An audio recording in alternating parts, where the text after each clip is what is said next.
Here you go.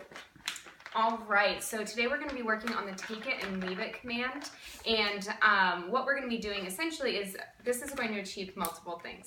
One of the things is going to be helping the dogs because we have a new infant on the way, hopefully maybe even here in a couple of days, who knows, it's exciting. But we want to make sure that the Shiba Inus, we have one right here, we have Luna here, and we want to make sure that she starts to understand that when she takes something that is the baby's or anybody else's, that she cannot keep it necessarily, so we need to teach her how to take things on command, to drop things, and then to leave things on command. Okay, so that way if she also is going towards the baby's toy, we can tell her to leave it. So the first thing that I want to do is teach her how to leave it. Now remember, not taking something and not trying to take it at that point is different than having her drop something once she already has possession, okay? So what we're first going to do is take a treat. I've broken up these high-value tricky trainer treats, and I'm going to let her know I have something and just put my hand on the ground. I'm going to wait for her to stop, take it. I'm going to wait for her to stop trying to dig at my hand,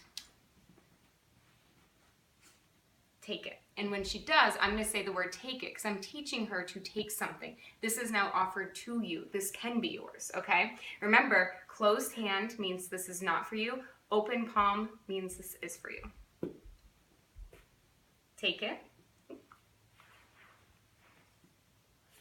Take it. Notice how, and this is the first time we've done this with her, how quickly she's starting to learn not to touch it.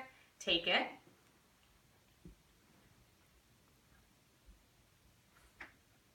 Take it.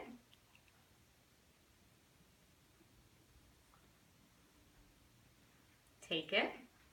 The next step is to start to put my hand down and create like a little bit of a bird cage where I have my fingers spread open and just a little bit more. Take it. I'm going to see if I can back her up a little bit so the camera can see a little better.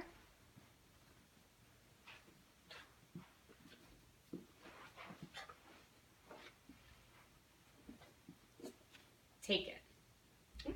Got stuck to my hand. Take it. That was much better. So now we're going to put it down, put my hand over it again, make kind of a little bit of a bird cage like this. Wait for her to stop. Take it. Take it. And eventually we're going to get to the point where I can put it down and just barely put my hand over like this, and then get to the point where I just put my hand over the treat. This is the ground. Put the treat here, put my hand over it, and then eventually get to the point where I drop it, put my hand over it, take it away, go like this until we can get to the point where I can just drop it from the air and she won't touch it until I pick it up and say, take it. Okay? Now we want her to start to associate the things that are just on the ground right now, especially food, is not just for her, and that she has to be able to give permission for that. Now the next thing that we want to do, and one second, I'm just going to grab something. I don't know if I can get her to play with this right now because I have treats. Does she usually play with the ball? Mm-hmm. She's like, no, that's not that interesting.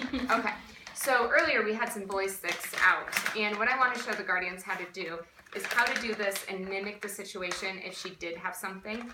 And the biggest thing for this is to make sure that you routinely practice this with things that you can give back to her. So that way when she takes something she shouldn't have, you're able to take that and keep it, but most of the time when you ask her to drop something, you're teaching her to give it to you and you give it back. So say she had the ball in her mouth or a toy or anything else, take a treat, put it in front of her nose, wait for her to drop it, say the word drop, and then give her the treat, pick up the toy, and then give it back to her, okay? So that's why we can, again, you want to hold it right in front of her nose till she drops it on her own.